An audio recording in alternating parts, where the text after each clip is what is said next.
Hello, good morning, everybody, and welcome to this morning's Signpost webinar. My name is Eddie Burgess. I work with the Agricultural Catchments Programme in Teagasc, and I'll be looking after the webinar this morning. And joining me and helping with questions later on is Tom O'Dwyer from the Signpost Programme. Good morning. Good morning, Tom. How are you keeping? Well, Eddie, thank you. Yeah. Good.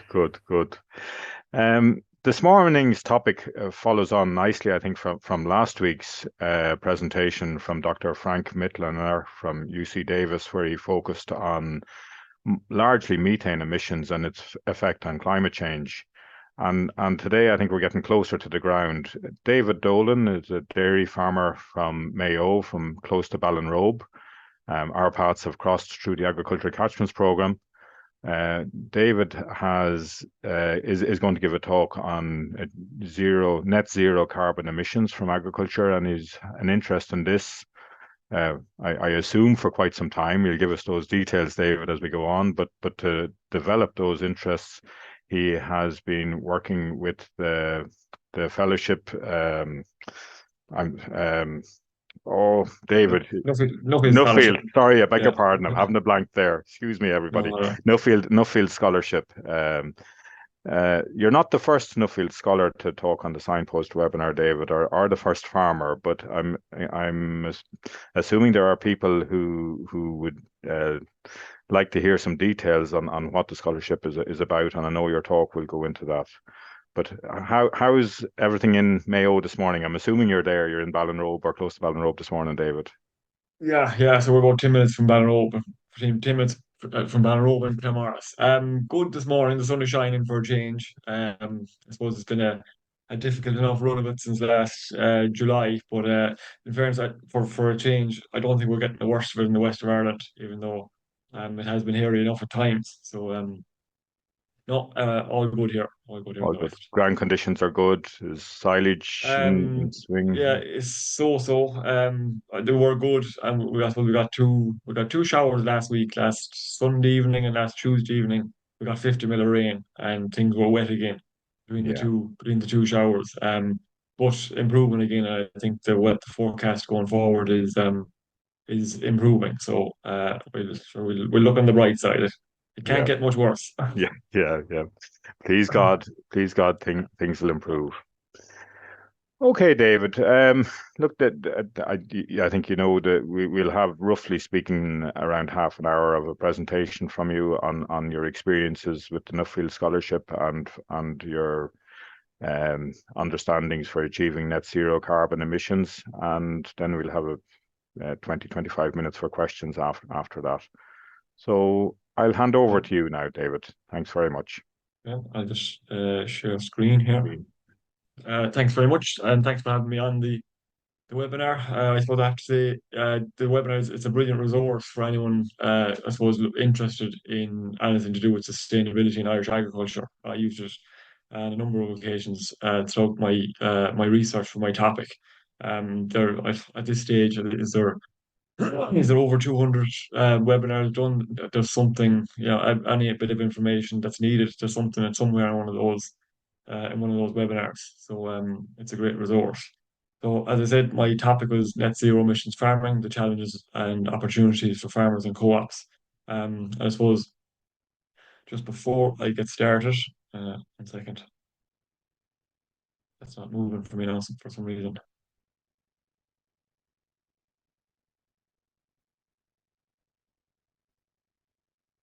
I just stopped sharing a minute. Share screen.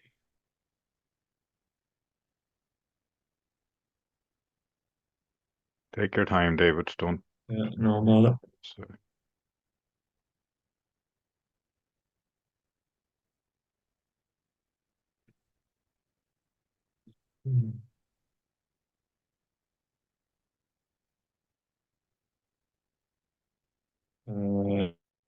Can you see my screen now?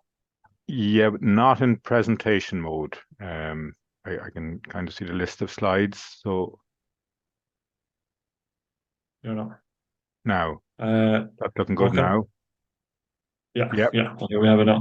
So I suppose just to start off, I said I'd do a little introduction to myself. I'm a dairy farmer in the west of Ireland.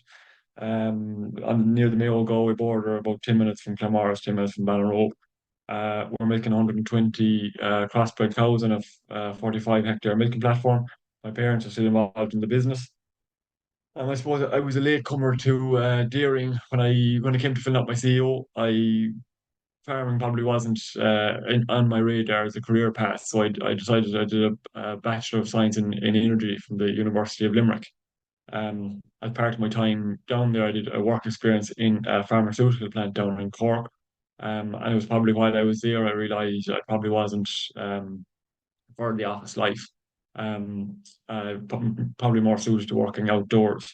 So I decided on finishing that degree that I give the farm at home a year to kind of rule it in or rule it out.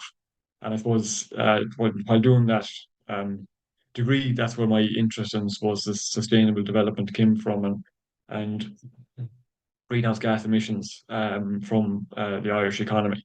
But so I came home to farm in 2014 because I already had a degree. I did the distance learning green search through the Agricultural College in Mount Bellew.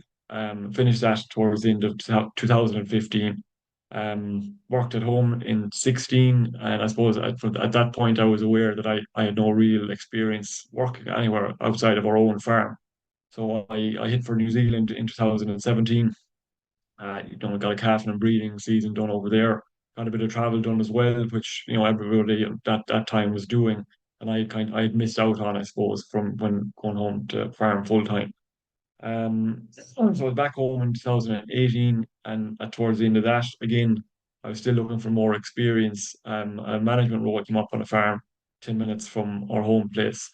So I did that through 2019 and 2020, and things changed in halfway through 2020 when we got the opportunity to buy a farm right beside us at home.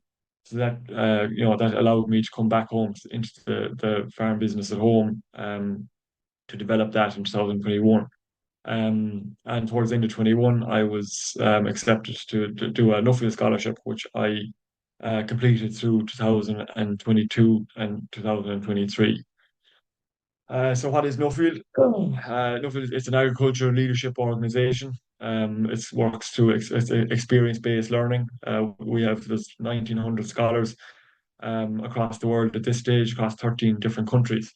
It was started back in 1947 by Lord Nuffield, who would have developed the Morris Minor car and I think the Nuffield tractor as well. Um, so he was an industrialist and a philanthropist, and I suppose if you, he would have seen the value in travel and getting experiences and seeing best practices in different parts of the world, and he brought them back to his his business or his industry at the time. And I suppose if you go back to that time post World War II, food security was a big issue, and I suppose he saw his experience and his travel as a good way of he could apply that to agriculture. And so the Nuffield scholarships were set up in order to, I suppose, develop future leaders for the agricultural industry. So in 1947, four scholars travelled to research topics and bring it back to the UK to develop UK farming, and that has grown from there to there's now 40 or 80, 85 scholarships been handed out across the world, across that 13 countries. Um, and the format is still pretty much the same. Scholars research their topic, throughout the world, come home and hopefully bring best practice back to their home countries. So I do enough for the scholarship. For me, it was, I suppose, broadening my horizons. I was just aware, I suppose, coming home to farm full time, farming can be an isolated enough a career at times, and I suppose the fear was, like your worldview can shrink considerably if you're just working in your local area in your local village um, constantly. So I suppose the Nuffield Scholarship was that element of my life, which is kind of connected to the bigger picture. And I suppose you go to Nuffield events every now and again, and your mind is definitely opened up to a certain extent. Personal development is a big feature of the program. Leadership skills and critical thinking are a big focus of the program. Public speaking is something I definitely struggle with, but I suppose the more you are exposed to anything like that, you become more and more comfortable with it. An understanding of global issues, which is, yeah, I suppose you can't help but get that from while doing enough with scholarship. I suppose like the price of milk or the price of inputs that we're being paid is often influenced by what's happening on a global scale more so than what's happening in Ireland. And then travel. Travel is a big way to develop personally, I suppose, been exposed to different cultures, to different people, to different, I suppose, mindsets and points of view. You can't help but kind of question your own preconceptions or your own views on the world, and those things can only be a good thing. The global network of like-minded people, I suppose, Nuffield Scholars, I'm constantly surprised by the openness and kind of the willingness to help of the Nuffield network. I suppose that they tend to be kind of high achievers, and I suppose by going through the program, people, they have the confidence to develop their own businesses at home or run with an idea that they might have. And anytime, like when once you are part of the network, you can ring up someone from Canada or New Zealand or Australia, looking for information on your topic or looking for a place to stay while you're traveling. And I suppose if they can't help you, they will, or if they can't accommodate you, they will find a way to help. Which is it's a brilliant feature. And then of course the a scope to investigate a topic that's of interest to you. I suppose it's maybe a different approach to the academic uh, say line of research, but it is it's still just as awarding, I suppose, when you hand in your report and you present at your local conference 2 years after getting your scholarship. So just a quick run through the program. The successful applicants will be announced at their was it the Irish Nuffields conference. It usually happens in November.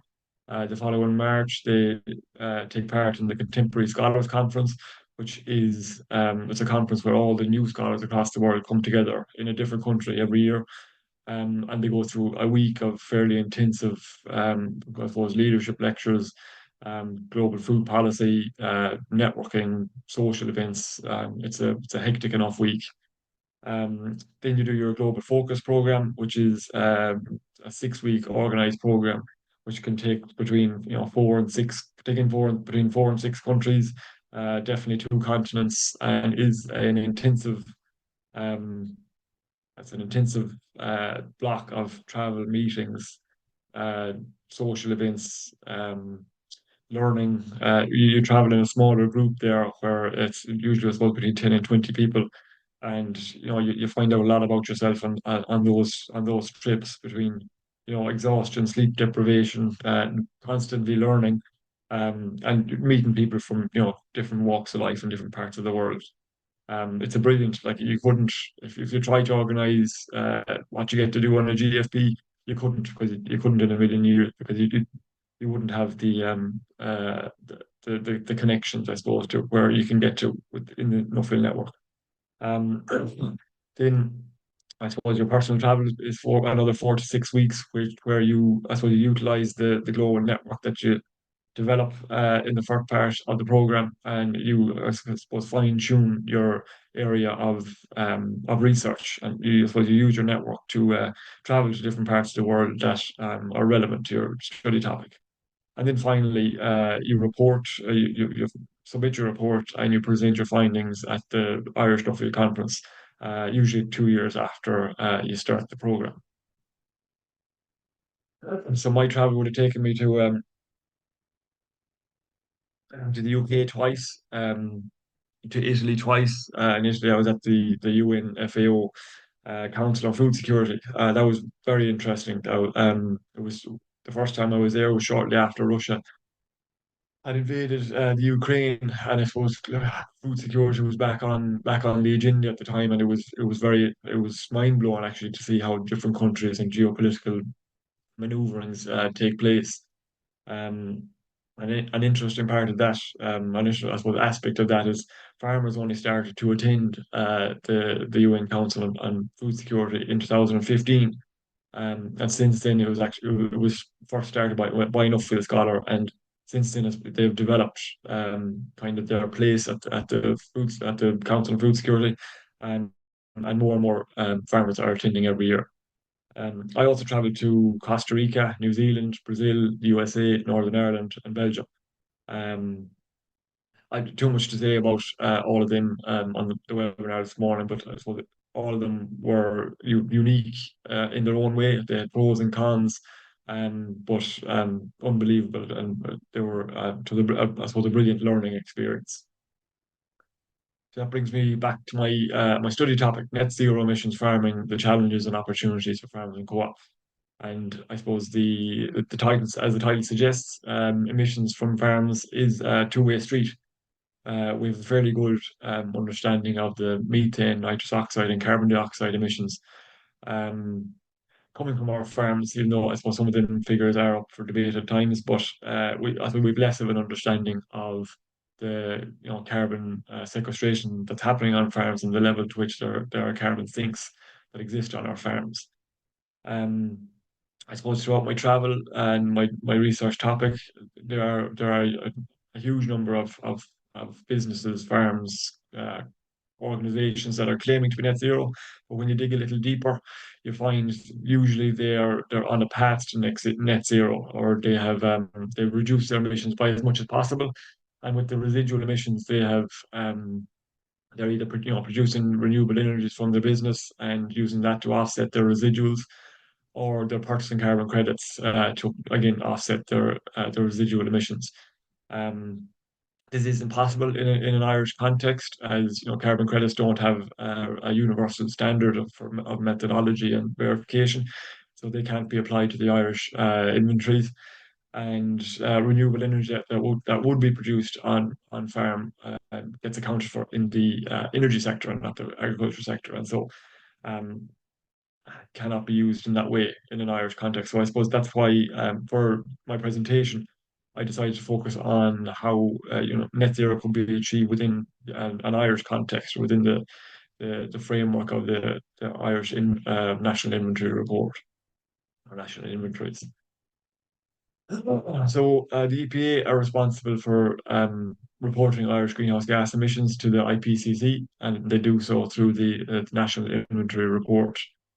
So this table was taken from the report, and it just shows the key sources and sinks of greenhouse gas emissions in the Irish economy. So we have energy, industry, agriculture, land use, waste, and other. And this table works very well for emissions reporting point of view, in that every source of emissions in the Irish economy gets plugged into its relevant category or subcategory, and the totals added up. Where it does fall down is when a more nuanced or innovative approach is taken to greenhouse gas emissions or greenhouse gas emissions reduction in the Irish economy.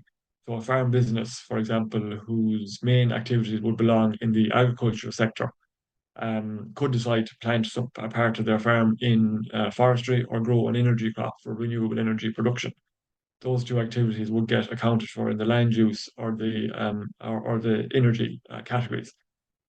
Similarly, if a farmer decided to install an AD plant and take food waste from their local town, or produce biomethane from their own business, those activities would be accounted for in the waste and energy categories.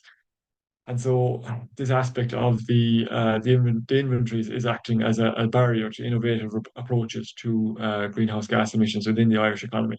And the targets for 2050 are net zero for the economy and not the individual sectors. So I suppose if we are serious about reaching those targets, probably a more sophisticated, innovative approach or accounting system needs to be put in place in order to allow for innovative approaches to greenhouse gas emissions reductions. So what is possible at the moment, or what is possible, and as it stands, Salahead Farm, which has featured on this webinar on a number of occasions and led by Professor James Humphreys, has reported a carbon footprint of 0.69 kg CO2 equivalent per kg of fat and protein corrected milk or milk produced in 2022 on their zero nitrogen trials. So they are just simply using, instead of using chemical nitrogen, they're using red and white clover to fix atmospheric nitrogen in order to grow grass to feed their cows.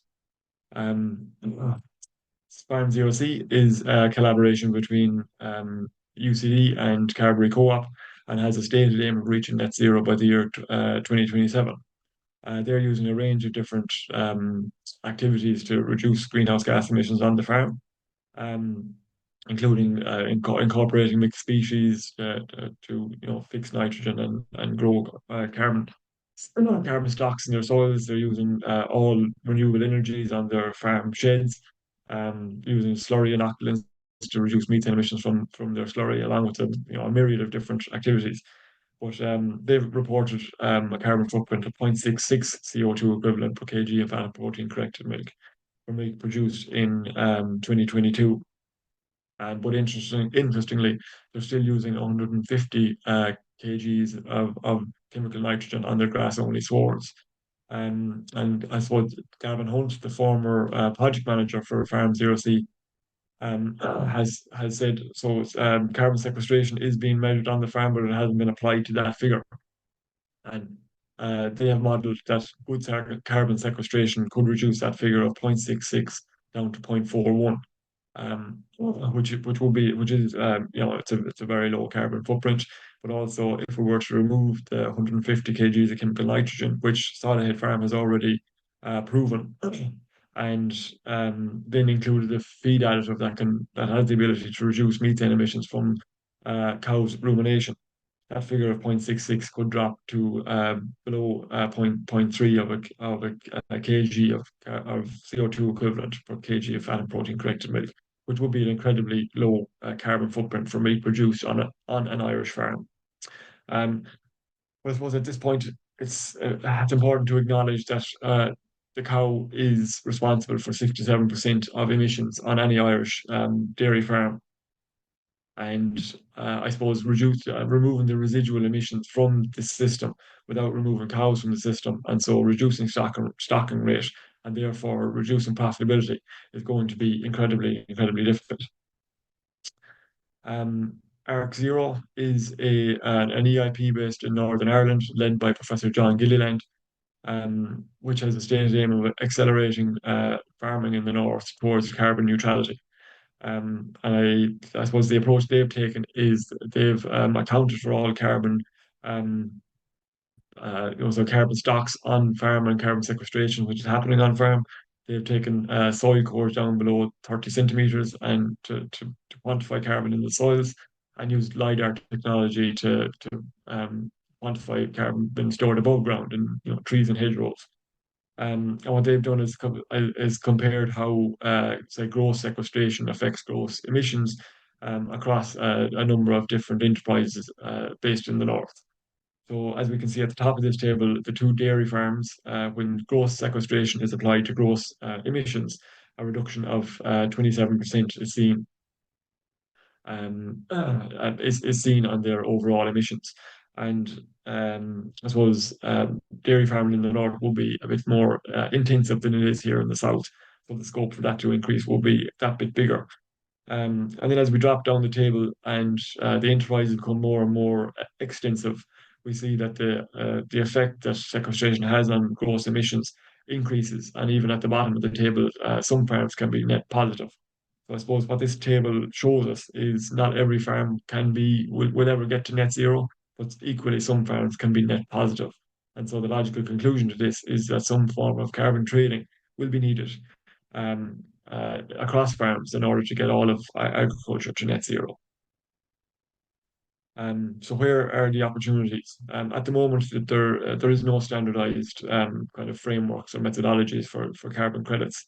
But luckily, the EU are in the process of standardizing a framework of the voluntary certification of carbon removals, which will allow small and medium-sized businesses to participate in the carbon market.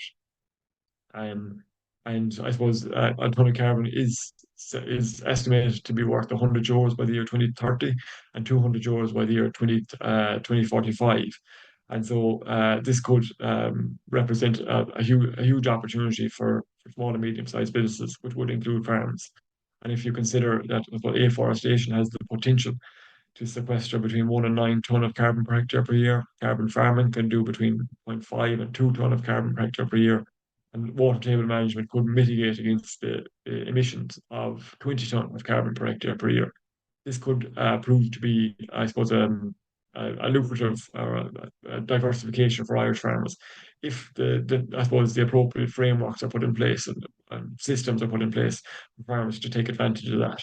And I think that the EU have, I read somewhere lately that there is to be an announcement on the carbon credit standard in the next couple of weeks.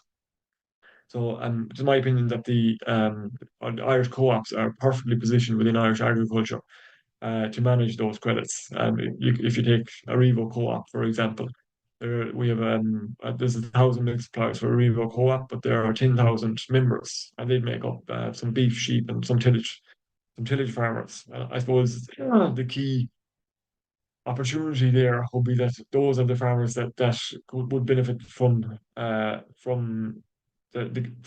participating in the carbon market. But by the looks of things, dairy farmers will struggle to be net zero or to reduce to a net zero, but less more extensive systems or businesses could participate in that. And I suppose if the net figure for a co-op is brought down to net zero, and maybe meat processors could be brought into that too, then you have a genuinely net zero product being sold off the island. And so should demand a premium, and the new money being brought into the industry could improve the profitability of all enterprises. So my key conclusions, I suppose, from my study, the EU's targets for 2020 or 2050 are net zero and not gross zero. And more of an emphasis needs to be put on the carbon removals that are happening, but also innovative approaches to emissions reductions. There's an unacceptable level of assumptions in our national inventory report. So all data feeding into the report needs to be brought up to tier 2 or tier 3. So tier 2 would be country level data for emission sources, and tier 3 would be farm level data, so real detailed. But in the case of data feeding into sorry, in the case of data being tier 3 feeding into the national inventory reports, good practice will be awarded on farms as opposed to all farmers been painted with the same brush. Not all farms can reach net zero, but similarly, some farms can be net positive, and that needs to be acknowledged. Carbon farming will require high levels of high quality data. This would require soil cores being taken down to 600 mil, where they're geotagged and measured at regular intervals between 3 and 5 years in order to pick up and properly verify carbon that has been sequestered and locked away long term, in order to have high quality carbon credits produced by farms. But the EU standardising carbon credits will open doors for new money to be brought into Irish agriculture. So the recommendations from my report were that the whole industry needs to settle on a direction of travel. At the moment, from a farmer's perspective, there's an awful lot going on between the nitrous derogation, the nature restoration law, the talks of cow culls and renewable energy production, AD plants. Everything, it's like, I suppose things seem kind of up in the air at the moment. I suppose if we want to achieve the goals that we have set for ourselves going forward, we're going to need a long-term plan for Irish farmers across the board to aim for, and have the confidence to make the necessary investments to get us there. At the moment, it's very hard to change any part of our system, and things are changing, yearly, or certainly the the framework, or I suppose the scope of where Irish farmers are operating in now compared to 5 years ago is very, very different. And I suppose that's shown in the mood of farmers at the moment. Increased investment is needed in the national inventory data, as I said before, to bring all data up to tier three, and in order to uh, advantage farmers that are using best practice. A national carbon baselining program is needed. They've already started this in the north, but we need to know carbon stocks on our farms before we can start to build from here forward. We can't measure, or we can't manage, I suppose, what we don't measure. And the establishment of a carbon insetting bank would be needed in order to, I suppose, regulate the market and facilitate carbon trading between farmers and co-ops. And I suppose to ensure that carbon credits produced on Irish farms stay within Irish agriculture, before trading with the outside world. So to finish, I suppose I'd like to thank Nuffield Ireland for giving me the opportunity to do the scholarship to the scholarship investors, which we couldn't do it without them, and to my main sponsor, the Golden Jubilee Trust. And that's the end of my presentation. And thank you for having me.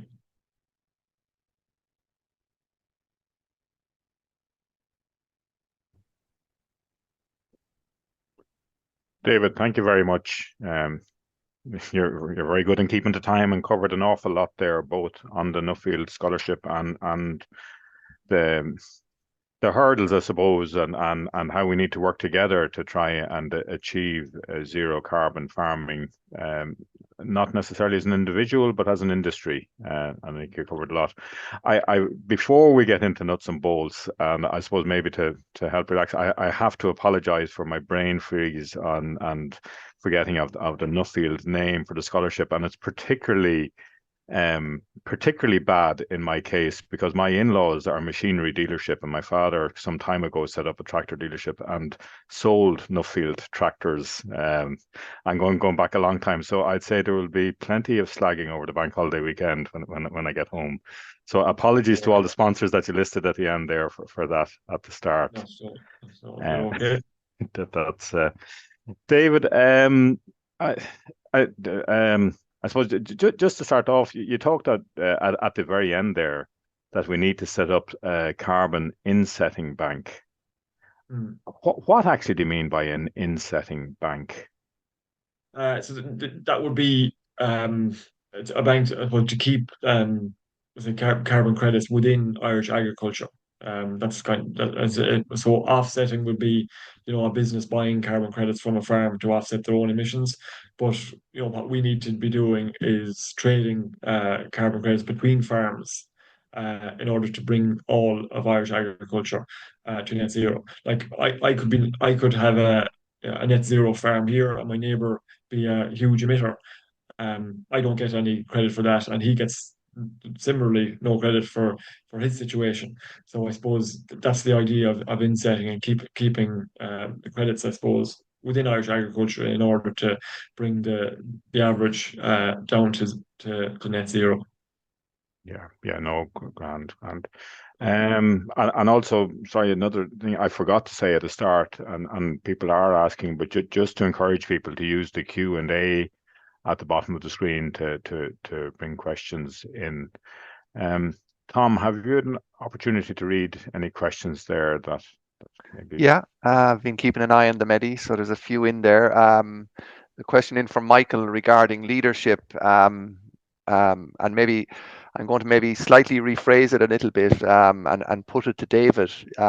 You've completed your study now. You're shared it with this audience this morning, and you'll have an opportunity to share it at the Nuffield Ireland conference later this year. But I suppose what are your plans to play a part in leading the Irish agricultural sector on this journey to net zero?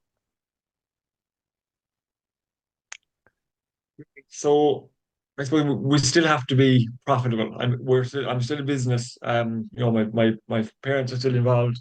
I'm still involved. I'm hoping to get married and build a house down the line.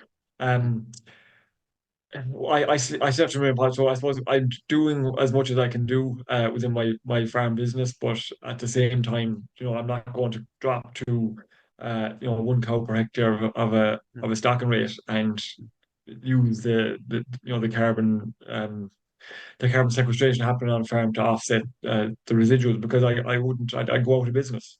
Mm. So I suppose it's promoting that the level of doing as much as we can, and taking responsibility for the emissions that are happening on our farms. But equally, there has to be a balanced approach, and I think that's probably where a lot of the confusion or discourse, or some of the more militant people against agriculture seem to think that we can just stop doing what we're doing and everything will be fine. Mm. Like we need to do what we can do, but at the same time be realistic of what's possible. Okay, so and picking up on that point, as I see it, there's two ways of it moving towards net zero or approaching net zero. One is to, as you've said yourself, do all you can do on your farm to reduce emissions while still farming in a way that generates an income. And secondly then is to try and store away or lock away carbon through in the soil or in trees or hedgerows and so on. You've mentioned both of those in approaches in your presentation.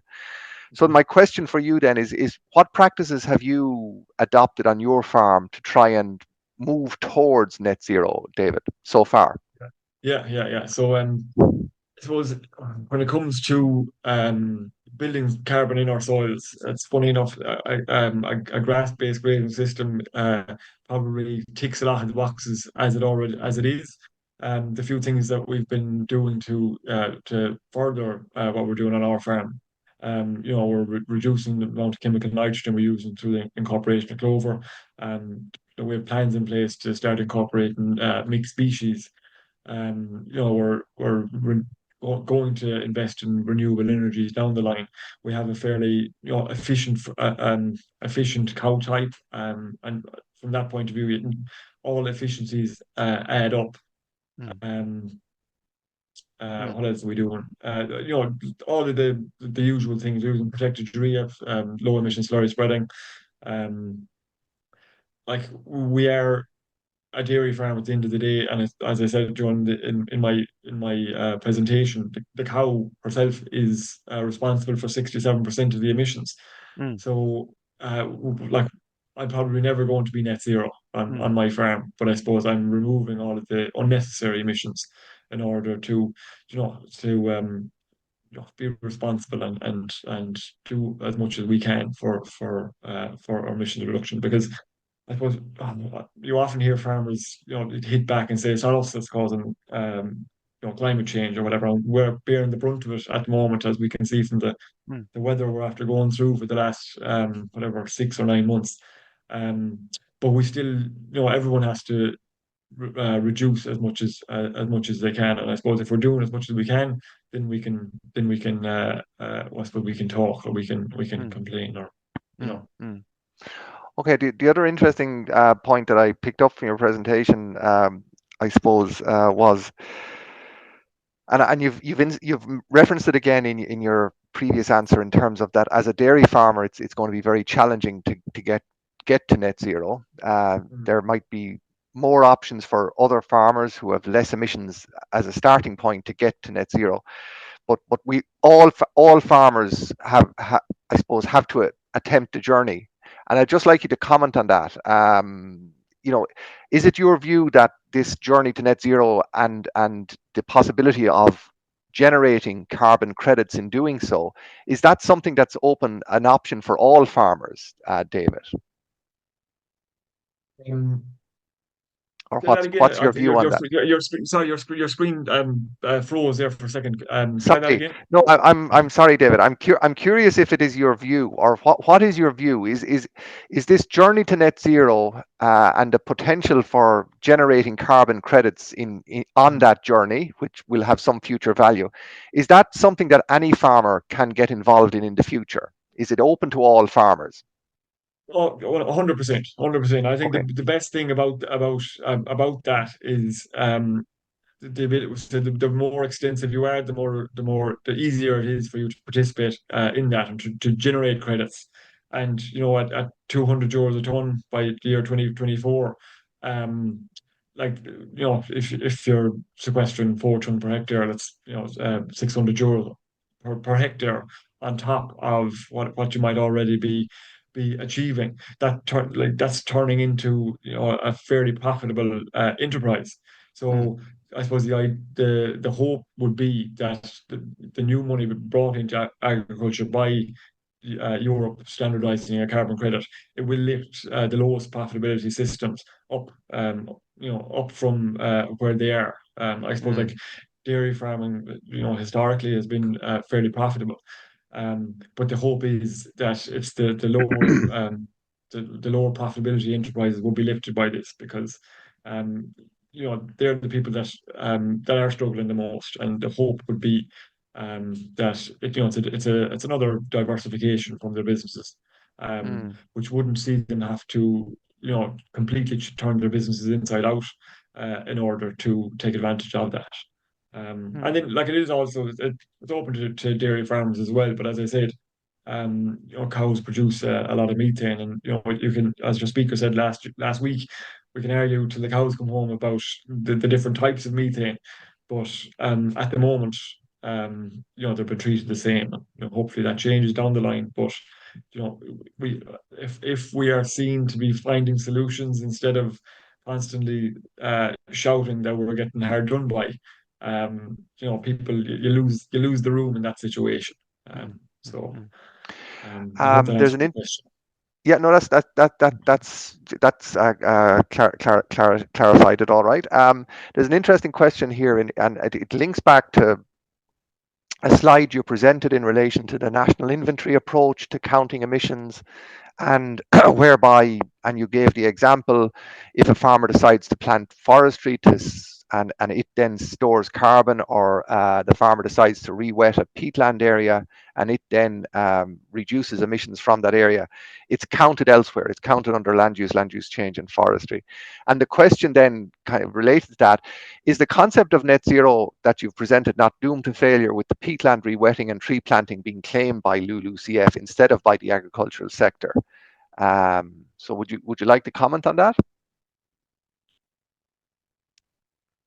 I suppose that's a nice easy one.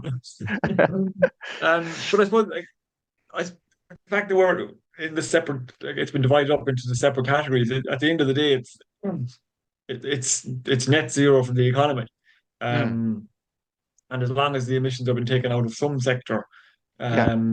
that's a good thing. I suppose the problem with the situation at the moment is that the different sectors are fist waving across between, we're doing a better job than you're doing, or agriculture is bad and energy is doing a good job, or the other way around.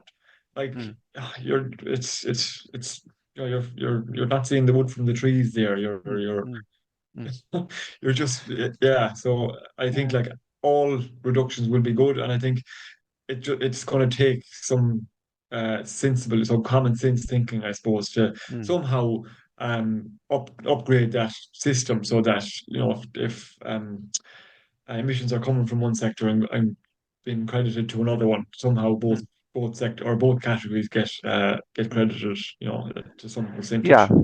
And I think also maybe there's a part of the answer there that involves the level at which the emissions are counted at. So in your slide, the national inventory approach, that's at a national level. So it's, as you said yourself, it's the entire economy.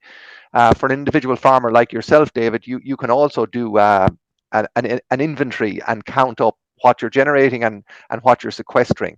And at an individual farm level, that's or an individual business level, that's where the credits are generated or not at the national inventory level, I guess. Because there's no advantage to me being, I could be the best farmer in the world and my neighbor could be the worst, and we're both painted with the same brush. Now, I'm not saying that I am now or anything like that, but okay.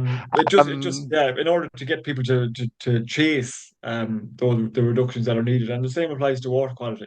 I'm sure Eddie could comment on that. Like, there needs to be some way of separating out the good from the bad. Yeah. I see a question here from my Teagasc colleague Peter.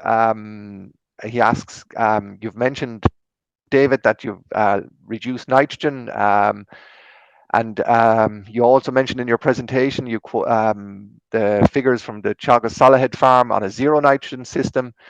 Are you given any consideration to phasing out fertilizer nitrogen totally once you achieve a certain level of clover across your farm? Of course, definitely. If we get that far, now I suppose we started our clover journey back in 21, 22, and I would safely say I thought I had it cracked then. We put in reseeds and there was loads of clover on the farm, and we reduced nitrogen on those paddocks to zero, and they grew away fine. The last 9 months has thrown all that up in the air. With repeated damage, clover getting, we just haven't had the soil temperatures for clover to prosper. So it's going to be a much harder journey than we probably first expected. Clover is it's a finicky enough plant, and it's a whole new skill set that we all have to learn. But definitely, sure, it's a no-brainer that if we could cut out that part of our emissions profile, it would be brilliant. But at the end of the day, I still have to feed my herd of cows, and if I cut nitrogen in order to for the sake of clover, and I don't grow as much grass, I then have to supplement through imported feed or have less cows and so less profitability. So it's not just black and white, cut nitrogen for the sake of being having low emissions. We have to kind of balance the system with that approach, and I suppose we'll get there. But like Salahead has a lot of work. Is it 20 years growing clover? I've been 3, so Right. we've a long way to go, and I suppose a lot of people have a long way to go. Yeah, and just maybe to pick up, and Eddie, I'll go back to you after this maybe, but I have one other question then to put to David.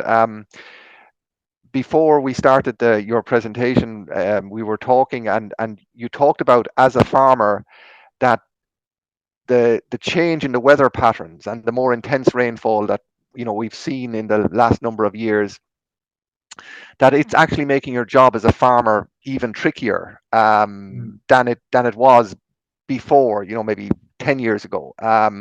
Would you just comment on that? Decisions around fertilizer spreading and slurry spreading are made more complicated by the weather we're experiencing. Yeah, I suppose it's something and a lot of people or discussion groups are talking at the moment. Like we're all that bit more. We're conscious about the amount of fertilizer we're spreading or the slurry we're spreading and when we're spreading it. And even though we're all using protected urea and we're using low emission slurry spreading, like we're now trying to. Whereas years ago, if your tanks were full, you spread it and you didn't worry about it. You spread your nitrogen after every round, and it grew because we were spreading a lot more nitrogen at the time. And so even if we did get bad weather, it tended to be there when you needed it. Whereas now, like we're trying to time our fertilizer spreading to utilize it perfectly. That's adding a layer of complexity to it. Then we're the same with slurry. You're trying to time that perfectly to get the most out of it, because we now need to use, especially with the fertilizer register, we need to utilize every gallon of slurry on our farm. But again, that's adding another huge layer of complexity. And then, like with the weather we're getting at the moment, anyone that's spread slurry last week, which looked like perfect conditions, maybe we call it Thursday, Friday, Saturday, and then we get this absolute downpour on Sunday evening, which wasn't given in the forecast models. There was only a couple of mil promised, and we get like 15, 20 mil of rain in 2 or 3 hours. And then the mental strain of that and the stress of that, it seems to me like the layers of complexity, even though they are for the right reasons, we're trying to reduce our effect on the environment. They're adding huge amounts of I suppose stress and complexity to our systems. It is like it's something worth considering. I suppose anyone, someone that's might be sitting on this chair, who isn't bothered about the environment, and who just spreads the fertilizer, spreads loads of fertilizer, and spreads the slurry. They're not stressing over it. Yeah. It's an easier position to be Mm. in. Mm. But Mm. to Yeah. be fair, the last 9 months have been exceptional, and you'd hope that even if our weather patterns are changing, that it's not going to be this all the time. Okay. Yeah. Eddie. Yeah, no, I'll just follow on that with our experiences in the catchments program. When you talk about the last 9 months since July, probably more than 9 months since July last year, but only last Wednesday in Castle Dockrell, we had a torrential downpour, and within 1 hour it rained 26 mil. In the total shower rained close to 30 mil within an hour and a half, and I think was, if not the highest, it was very close to the very highest rainfall we've measured in the 15 years. And within the 12-hour period following that rainfall, we measured close to, if not exceeding, what would normally leave the catchment within a year for phosphorus. Within 12 hours, we measured an annual phosphorus discharge in one catchment. And that's when we thought we had come out of the bad weather period, like the crops had been sown and we were hoping to put the bad weather behind us. And only half an hour away in another catchment in Wexford, we had no rain. But these are the difficulties that are facing us. Anyway, to move back to the questions, sorry, I'm digressing there a little bit. Quite a few are coming in, David, on the advantage that the Nuffield Scholarship has given you in an awareness on these matters, and I suppose that has come from your interest. But and I suppose you are doing this today, but people are wondering who is talking to the farming community about the impact of not reaching a net zero carbon emissions at the end game. And I'd like to add, in addition to that, like you listed a number of countries that you've visited, and I'm wondering, how do we compare talking to farmers about these issues with the other countries that you visited? Yeah, so that was a bit of an eye opener for my travel. I suppose you have to contextualize our situation. We're a developed country on the edge of Europe, um, who we didn't go through the industrial revolution. We don't have heavy industry here in Ireland. So agriculture is a very big portion of our emissions profile. New Zealand are very similar. So my experience of from my travels is there's a lot less of a focus on food emissions from food production in other parts of the world, mainly because food security, for large parts of the world, food security is a lot bigger issue. It's a lot closer to home. Um, Besides that, even if you take the UK or Australia, because they have heavy industry, agriculture is a much bigger portion, because they have heavy industry, agriculture is a much smaller portion of their emissions, and so there doesn't seem to be the same focus um, on agricultural emissions in those countries. I suppose the fact that agriculture has such a big portion of Ireland's emissions, it is really a good thing. And I suppose that the better job we do as a country, probably that figure is going to grow.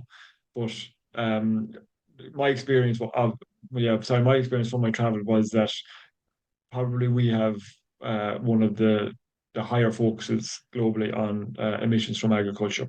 And so, yeah, we probably have more work done. And then it depends on how countries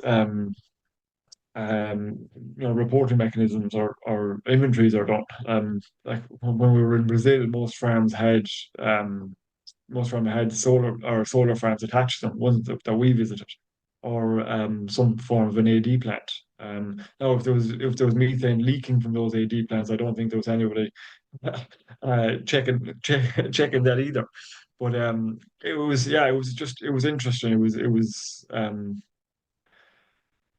It was kind of challenging enough, I suppose, when you talk to people from other parts of the world, and definitely when you talk to people from parts of the world where food security is an issue, like they're worried about production.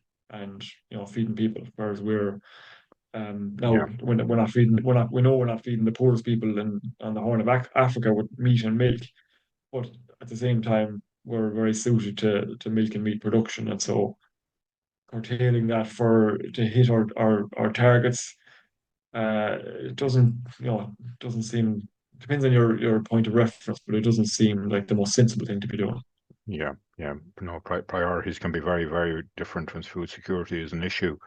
And Very different, yeah. I suppose with that in mind, and given that we are a big exporter of food from this country, and both looking at what we're doing within Ireland and looking at the more global picture, what advice would you give to policymakers here based on your findings? Would you have it like there's elections coming up future, there's plenty of politicians knocking on the door, or at every gathering you will meet them. Would you have a few pointers that you'd like to give to them now? I suppose common sense would be the main one, but I suppose, yeah, like I suppose we need, first of all, I think we need a long-term plan. We need something to aim for long term. But like what we want Irish agriculture to look like in 20 years' time, in the year 2040 or 2050, and probably work backwards from there. Like it seems to me, even talk around the derogation, like I suppose reducing our industry, or hamstring an industry that is successful in Ireland for the sake of reaching emissions targets. Uh, it doesn't seem like a sensible approach to take, and it seems like it probably will be something that end up having to be rolled back on down the line, as things change again. So um, I suppose, yeah, let's not shoot ourselves in the foot going forward, in the short term, in order to reach our 2030 goals, and then have to change again further down the line. Did that answer your question? No, it does. It does very clearly, and common sense is a repeating theme that I'm hearing an awful lot. And I think people like honesty and common sense. I think it's the long term goal. Like I think if we're it's a long term goal. If we're trying to change things drastically in the next 4 or 5 years, and then have to change them again after that, like farmers won't buy into that, and it stops people investing going forward. Like even in my own business, we're sitting waiting to see what happens with the derogation, to see if we'll build a shed and slurry stores to keep more cows, or not. So like, isn't that just a perfect example of when policy is kind of flip flopping, and people can't make the decisions that need to be done because these things are expensive.